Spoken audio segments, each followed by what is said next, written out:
Hello, everyone. Good afternoon, good evening, depending on where you're tuning in from. My name is Nancy Flores, and I'm the Deputy Director at the National Partnership for New Americans. And I'm so excited to be here with some wonderful company to really unpack a really important topic, a really important conversation. This week was National Voter Registration Day on Tuesday, and really going off of that thread, we wanted to talk about this topic a little bit more in depth, have conversation with some community members, some community leaders. We know that there's a lot of barriers. It's not so easy to just tell people, go register and go vote, but we really want to unpack some of the intricacies that lie in the in-between. So to tell you a little bit about the space that we're in here, welcome back to Refugee Matters. This is a series where we unpack topics that impact folks of the refugee experience in the United States. So as I mentioned today, really talking about new American voters, meaning for those of you that are new or hearing the term for the first time, this really means folks that have recently become citizens and are now eligible to vote due to their new citizenship status through naturalization process. So here, really want to kind of do a little bit of framing about the issue. So we know that the privilege of citizenship is something that we want to acknowledge, and that not everybody in our community, not everybody that we fight for and fight alongside, this is attainable, right? So I just want to make sure that we are rooted in the fact that we will continue to fight until everybody benefits from citizenship. So want to just make that very clear that while today we're focusing on uplifting that perspective, it's really only part of the whole vision, right? And of all of the communities that we serve. So a little bit about new American voters. So why are we talking about this particular group of folks?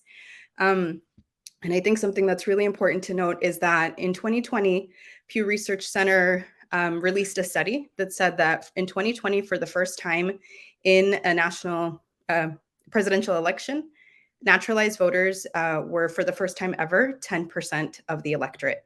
So in 2020, for the first time, 1 in 10 voters were foreign born. And so what we've seen with the latest census is that, of course, our communities are continuing to grow. So that 10% we anticipate is only going to continue growing. So who are these new American voters? Well, these are folks that have gained the right to vote through the naturalization process and have gone through, in many cases, a lot of different obstacles, whether they arrived as refugees, as asylum seekers, or as immigrants, status or no status, we're finally eventually able to achieve naturalization. So that's who we mean and who we're talking to when we say new Americans, and so happy to be joined by some new Americans today. And we're going to have this conversation. And most importantly, I talked a little bit about 2020, but now looking at 2022, of course, in this really important midterm election year, we're looking at what opportunities there are. I think often we're talking about what's at stake and what we have to lose, but also to gain, right? If we turn out our folks to vote. So without further ado, want to get into the conversation with our guests today. So our first guest is Micho. And if you would please introduce yourself, and then I've got a couple of questions for you. Sure. Thanks again. I'm so happy to join you, and for the second time this week to join events organized by NPNA and other organization. Like you mentioned before, like last week we had a similar event in person in Detroit, and I was happy to be part of it. My name is Misho, and I'm a community and political organizer. I also work for the state of Michigan as victims advocate. Great. Welcome, Misho. So wonderful to share space with you once again. And y'all rocked it. Y'all rocked it in Detroit. So thank you so much for that.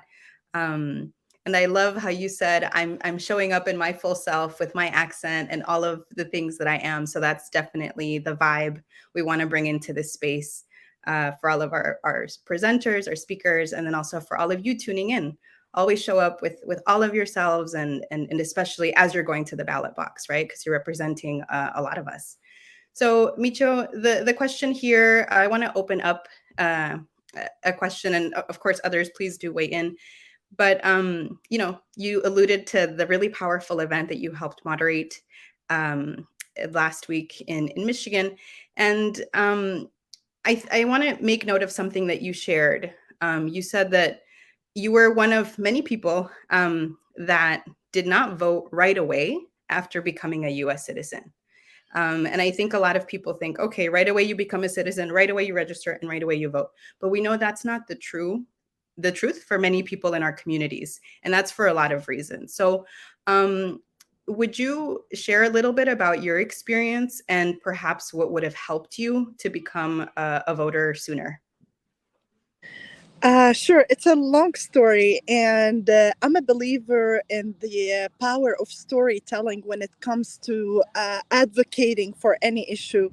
And I'm glad that you, out of a lot of things I spoke, for example, at that event, the thing that really stayed in your mind about my speaking is that story. So that tells a lot about how, like, true story really like make an influence in the mind of the person. And why I'm speaking about that, because personal story that happened with me personally is a reason why not only I registered to vote and I voted, but also I became a political organizer and more involved in the political and community arena. And I'm gonna try to make it short, but it's two things. Part of the story. First, I want to make sure. Can you hear me well? Okay. Part of the story is a personal thing, and the second part of the story is an identity and a community matter issue, and advocating for all while I'm advocating for myself. The personal story is, I immigrated to the United States with throughout my ex marriage, and at that time I never, like, he never encouraged me to even be part of the political life or even to register to vote. And sometimes it has something to do with the culture. This is why immigrant and refugee story matter, and it matter where you come from, especially when you come in a country, for example, women are not that involved in politics, so it's rooted in your mind that your vote doesn't matter or you don't really have to vote. So I wasn't really encouraged to vote or be part of the political life.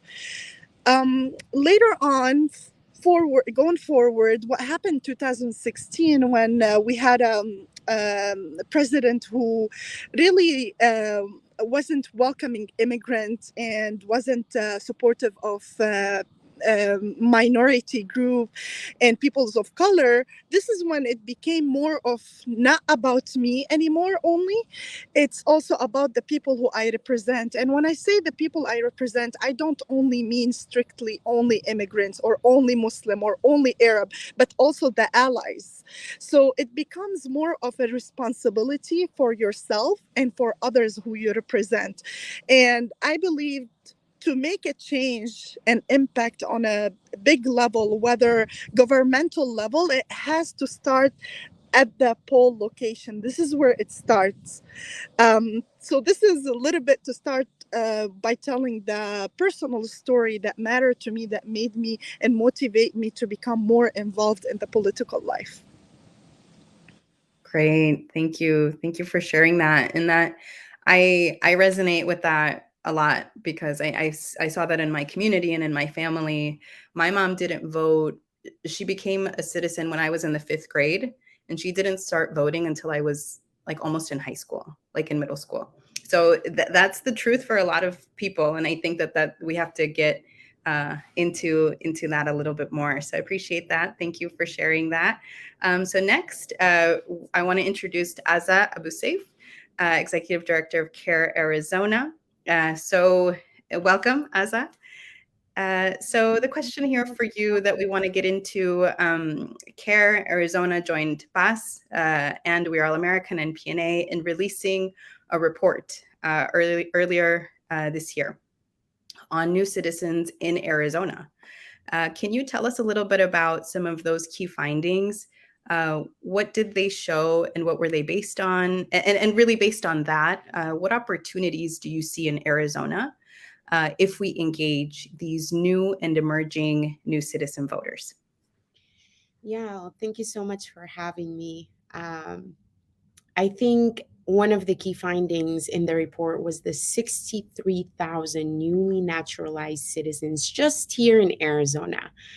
I think it's a huge opportunity for us to aggressively go into those communities and educate, especially with the midterms underway. And it's important to recognize that these communities are already disenfranchised, right? They're disenfranchised voters.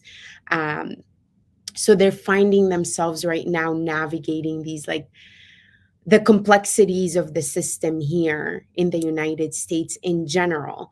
So then there comes the election, and now we have all these, like, I think since 2020, just here in Arizona, we've had over 100 voter suppression bills introduced. So folks are having to navigate not only just the system, but also like voting on top of that, right? Which should just be a right for every citizen here to be able to vote, and for the voting process to be the easiest process possible for everybody.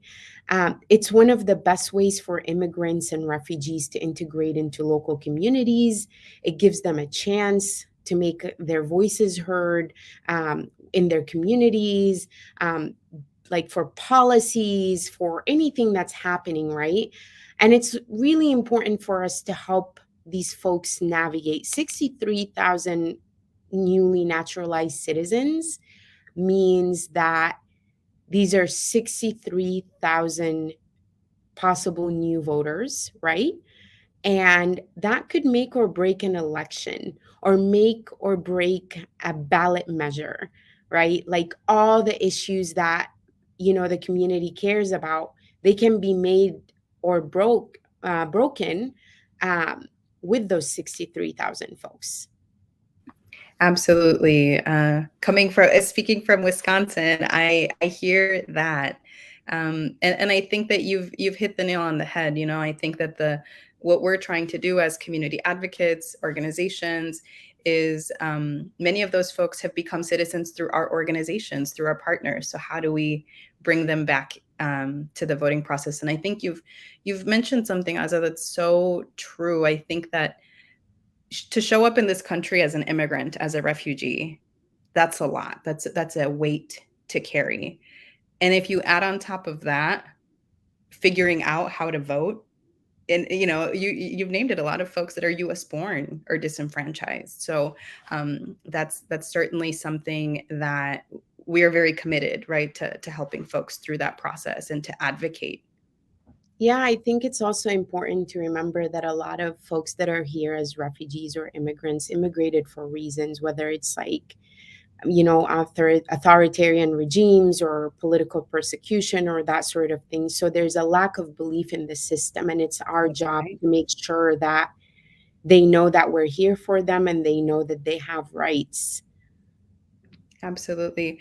A really important stat that we've come across, and that really we think about here in the New American Voters campaign, is around when naturalized citizens vote for the first time, they are likely to then become lifelong voters. So yeah, maybe it took you a while to become a voter, but once you're there, our folks are really committed. So that's another reason to really focus in on this subset. So thank you, Asa, and for your partnership on this report.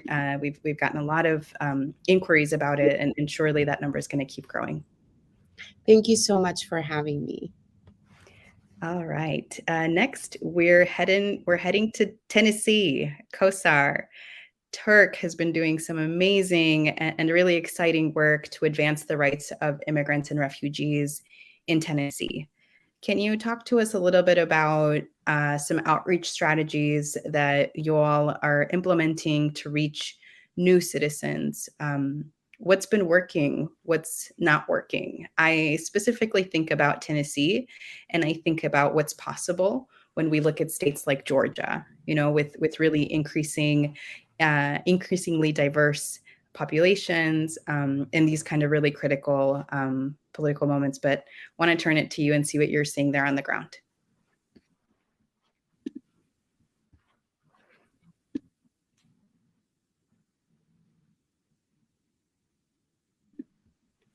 I'm not sure if Kosar's audio is coming in. Kosar, maybe you're muted there.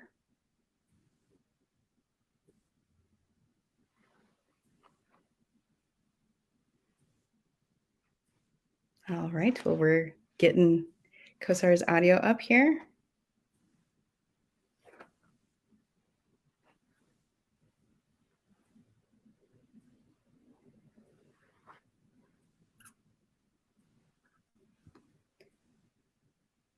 All right. We can't hear you right now. No. All right. So on the back end here, we're getting maybe rejoin. So while we wait for Kosar to come back, I think us here, Arizona, Michigan, Wisconsin, here on the line, I think that our states have something very important in common in that all eyes, are on our states. And really, you've mentioned it, as every vote counts in states like ours. So would also just love to hear what some of you all are seeing that are some of the barriers that you're seeing, particularly in refugee communities, that you're seeing to get to the ballot box.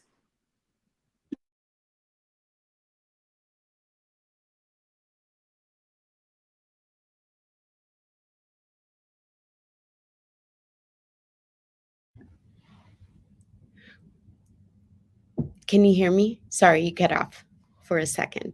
Let me rephrase the question. What ways have the community been working to get folks to the ballot, correct? Yeah, that, and then particularly what hesitations you're seeing in communities, why they're not voting, or the like. Yeah, I think it's a lot of distrust in the system. I think, like, to our discussion right before this question, the lack of trust in the system, the lack of like education on how things work, right? So, some of the ways that we are targeting folks is by making sure we're having conversations, not necessarily like we're having conversations about issues they care about, right? And talking to them about what offices, like whether it's federal or state or city level, do affect folks in their daily lives, right? So we're having a lot of educational campaigns, and we found that that's the most effective ways to get people involved in the political process. That's great. Of course, you can't get people to care about something they don't understand, right? That they don't know about. And it's a really different system here than what is in our home countries. So absolutely. Exactly. Kosar, welcome back.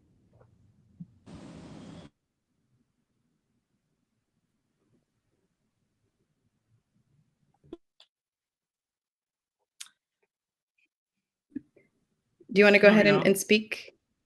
Yes. Yes, we hear you.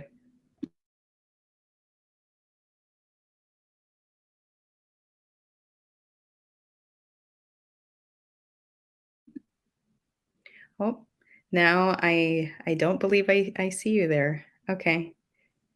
So we'll hopefully we'll get Kosar back and we can wrap with him.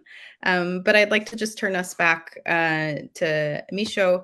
The same question: what are you all seeing in Michigan? And I think that across the country, they don't differ too much. Some of the issues our communities are facing to become voters. Yeah, actually, in Michigan, I consider ourselves we're a little bit unique in a good way. The reason for that is. I'm sure you heard the news recently. Like this year, we had for the first time elected two Arab American mayors in different cities. And the city council in Hamtramck, for example, it was all Yemeni Arab American immigrants.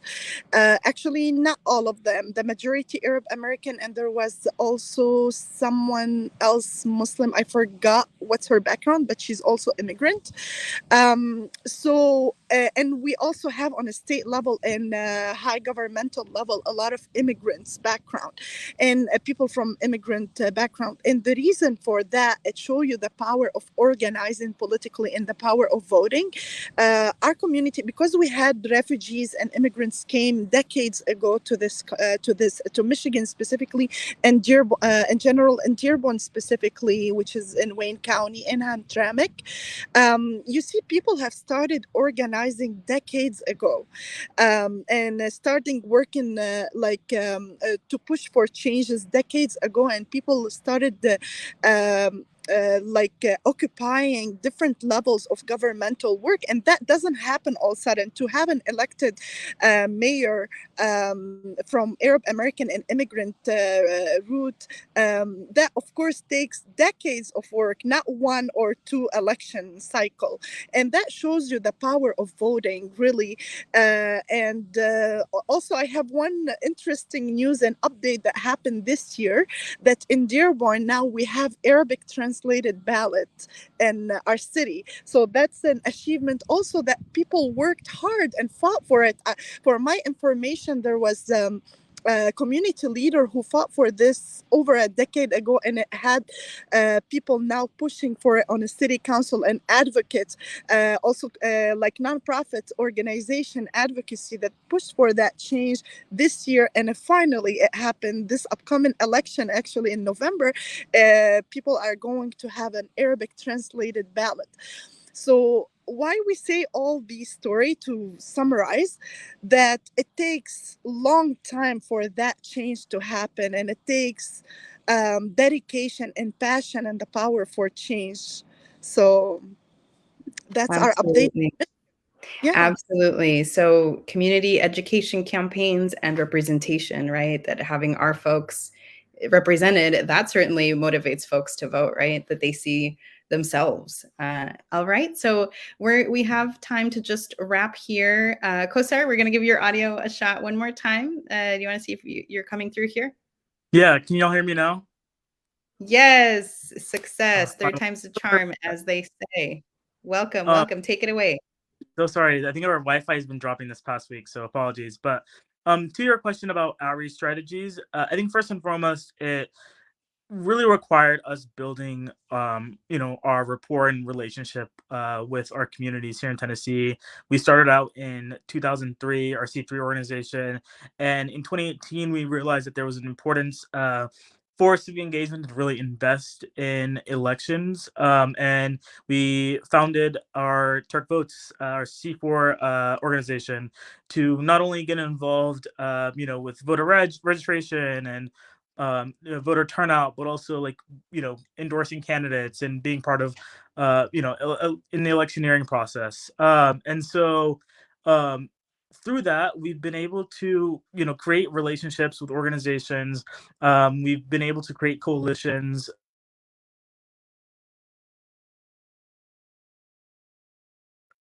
And ultimately, being able to, can y'all hear me still? Yeah, we can hear you. So sorry about that. All right.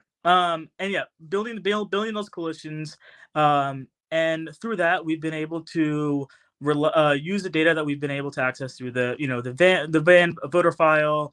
We're excited for this new American Voters Campaign data, and excited to because this data will be vital in informing our strategy and our multicultural approach on the ground here in Tennessee.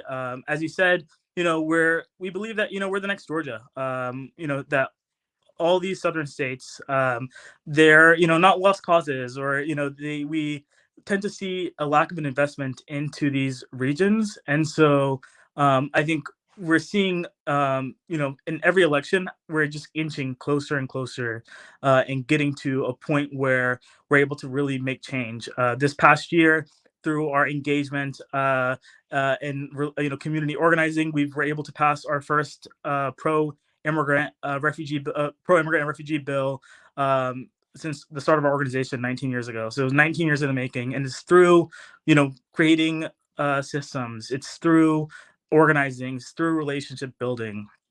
And one way that we've been able to utilize that is we offer services, legal services, vaccine services, etc. And we've been able to create a pipeline from those services to civic engagement. So when we're engaging with refugee communities through that, we're able to also say, oh, also, now that you're naturalized, here's a voter registration form, get registered to vote. And then we'll follow up with you on next steps and inviting them to our civic engagement events and so forth. But I know we're at time, so I'll leave it at that. I apologize for the inconvenience. No worries. I know it's in the tech age. That's just part of the deal. Well, thank you so much to all of our panelists today. Misho, Kosar, Asa, congratulations on the amazing work that you all are doing. And it's time to roll up our sleeves. To all of you tuning in, joining us, thank you for tuning in, and hopefully you saw yourself in some of our stories. And what's next? Follow the pages of We Are All America, NPNA, all of the organizations that are here co-presenting this with us. We will give you all of the information that you need to get activated, and definitely vote and take all of your friends and family and folks that have just become citizens, take them to vote. That's the call to action we leave you with tonight. Have a wonderful night, and thank you all. Bye-bye. Bye. Good night.